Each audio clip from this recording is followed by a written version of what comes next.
satu ulama dan filosof kenamaan. Buku ini membahas tentang Isra Mi'raj, sebuah pandangan alternatif.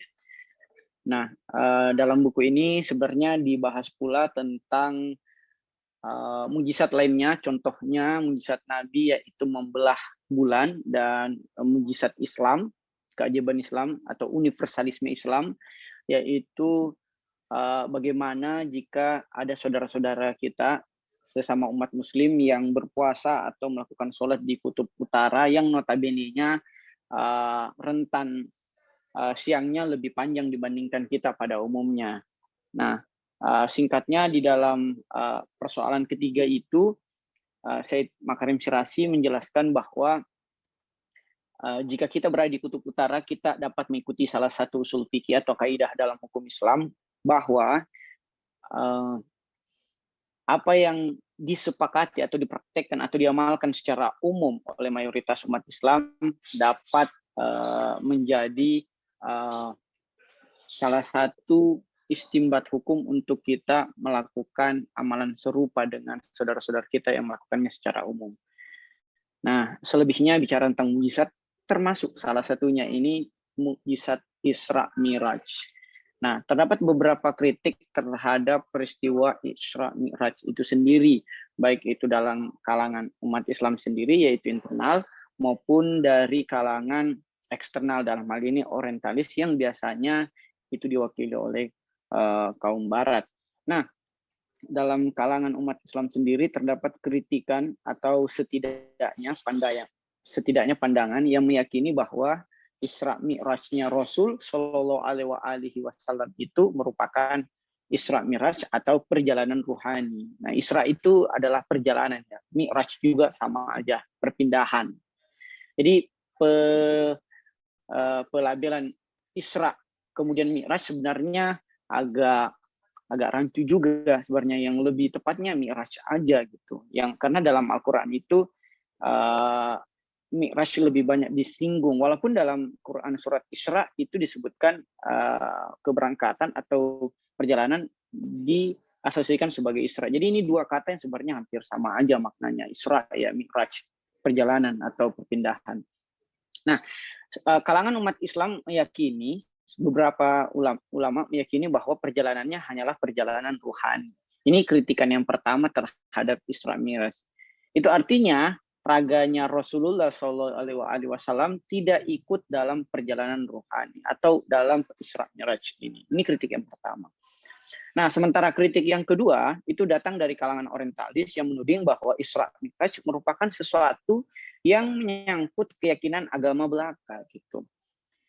Misalnya ini ada pandangan dalam buku ini, beberapa tokoh-tokoh Barat yang juga beragama Nasrani nyatakan bahwa di agama kami Nasrani juga ada peristiwa Mi'raj atau peristiwa kegaiban, yaitu sepeninggal Nabi Isa alaihissalam atau Yesus Kristus, 3 hari kemudian ia kembali dalam perjalanan Mi'rajnya itu, kemudian selama 40 hari ada di dunia bersama para pengikutnya, dan kemudiannya lagi ia bermi'raj secara abadi atau tidak kembali lagi.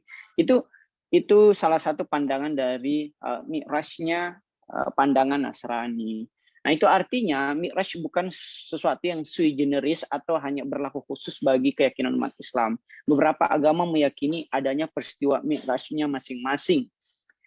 Nah, kembali dalam pandangan umat Islam, Isra Mi'raj itu seringkali diserang oleh kaum orientalis sebagai sesuatu yang tidak sesuai dengan prinsip ilmiah. Nah, ini menjadi kritik terhadap Isra Mi'raj. Nah, bagaimana kita menyikapinya? Nah, di dalam Al-Quran,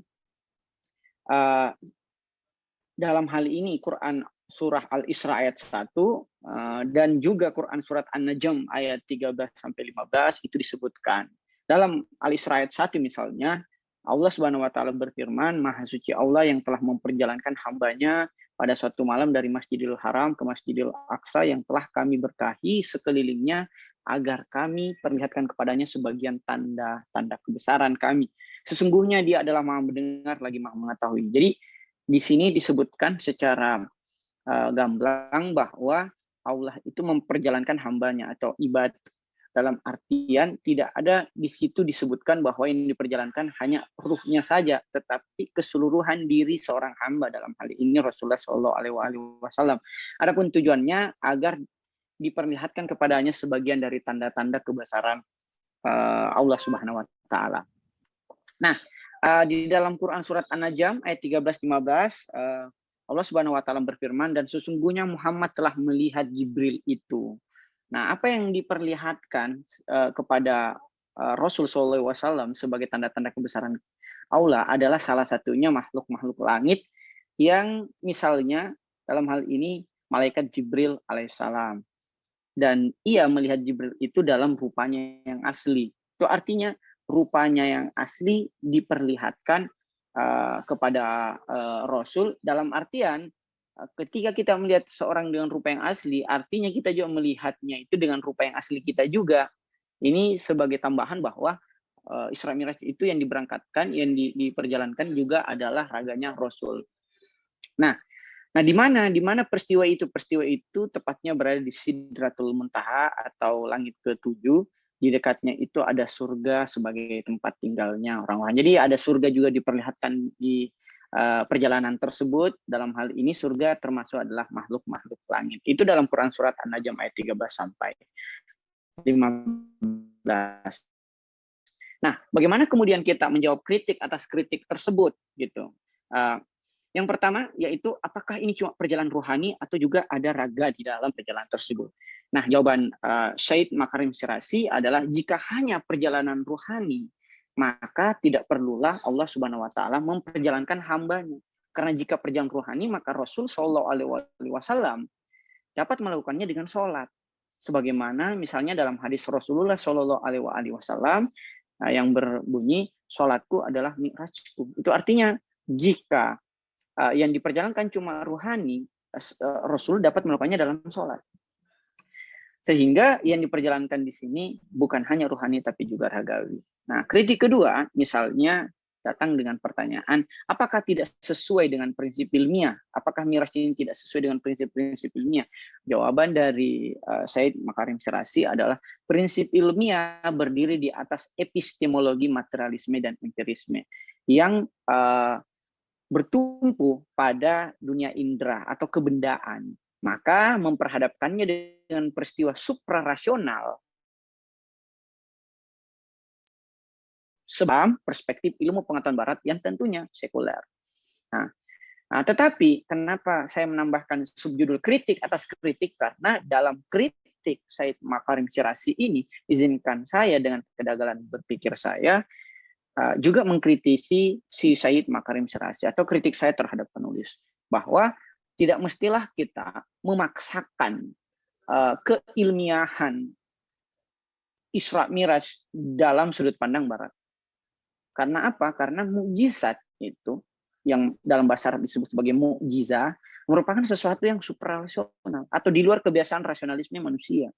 Tujuannya apa? Sebagai bukti kemahakuasaan Allah Subhanahu wa taala atas rasulnya kepada umat manusia. Karena kalangan-kalangan umat terdahulu itu belum benar-benar yakin kalau belum benar-benar yakin terhadap nubuahan Rasul SAW kalau belum melihat mukjizat, karena menurut mereka mukjizat Rasul itu harus identik dengan mukjizat. Mana mukjizatnya Rasul? Nah, mukjizatnya Rasul salah satunya adalah Isra Mi'raj. Kalau mukjizat adalah sesuatu yang suprarasional atau di luar dari batas rasionalisme manusia, terus ngapain kita paksakan keilmiahannya gitu? Nah, karena kita tidak perlu mengilmiahkan mukjizat.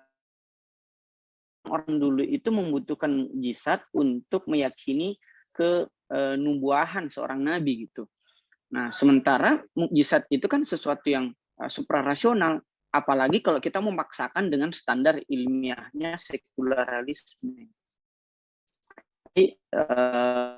Jadi kritik kami terhadap penulis bahwa mesti memaksa standar ilmiah itu atau standar ilmiah kepada peristiwa Isra Mi'raj, karena ya notabene-nya ini kan mukjizat, sesuatu yang luar biasa gitu.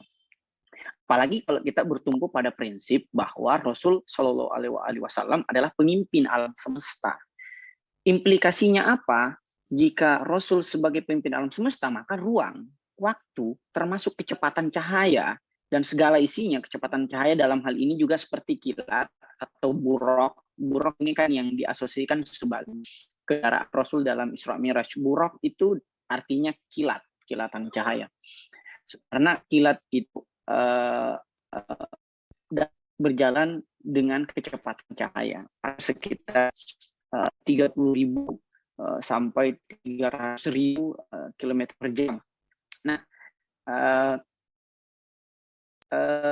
waktu ya sebenarnya manusia, bumi, langit dapat berjalan di bawah kendali Rasulullah SAW.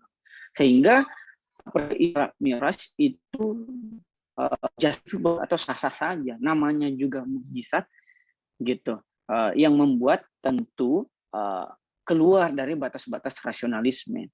Tapi saya juga suka dengan misalnya analogi Quraisy terhadap Isra Mi'raj ini. Dalam tafsir Al-Misbahi yang menyebutkan bahwa diperjalankan itu analoginya seperti ketika seekor lalat itu hinggap di sayapnya pesawat terbang. Itu namanya diperjalankan. Jangan menganggap bahwa pesawat lalatlah yang kemudian melakukan perjalanan secara mandiri dari satu titik ke titik lain, tapi ia bergantung pada pindahan pesawat yang ia tumpang. Itu namanya diperjalankan. Nah, karena Rasul adalah pemimpin alam semesta, maka sah-sah saja jika ia dapat mengendalikan ruang waktu termasuk kilatan cahaya. Yang mengantarkannya dari Masjidil Haram ke Masjidil Aqsa dalam semalam, termasuk mengantarkannya dari Masjidil Aqsa ke Sidratul Muntaha.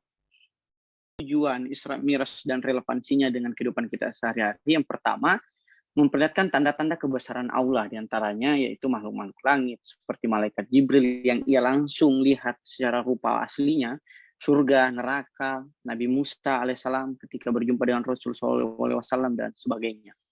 Nah, tujuan derivasinya atau tujuan turunannya adalah hadiah bagi Rasul SAW selepas tahun kesedihan. Tahun kesedihan itu ketika Rasul diembargo 2 tahun di lembah, dan tidak boleh dia mendapatkan interaksi sosial dan ekonomi dengan masyarakat Hijaz pada waktu itu. Dan di tahun itu pula Sayyidah Khadijah alaihissalam, kekasih hatinya dan pamannya yang selalu melindunginya, dalam hal ini Abu Thalib, itu meninggal dunia. Nah, inilah hadiah dari Allah kepada Rasul, yaitu Isra Mi'raj. Nah, di sisi lain, Allah Subhanahu wa Ta'ala juga memberikan hadiah, dalam hal ini perintah sholat 17 rakaat sehari semalam sebagai tiang agama. Nah, sehingga dari sholat itulah Rasul Shallallahu Alaihi Wasallam kemudian ditugaskan untuk menyempurnakan kemuliaan akhlak umat manusia untuk kembali kepada Allah. Nah, ini kemudian dapat kita tarik kesimpulan bahwa Isra Mi'raj itu relevansinya dengan kehidupan hari-hari kita adalah adanya perintah sholat yang menjadi tiang agama kita. Yang mana perintah sholat itu dalam Quran surat Al-Ankabut ayat 45 disebutkan bahwa inna sholata tanha anil fasail wal munkar, bahwa sesungguhnya mencegah kita dari perbuatan keji dan munkar. Jadi Isra Mi'raj ini adalah momentum bagi kita untuk menyempurnakan akhlak kita menuju insan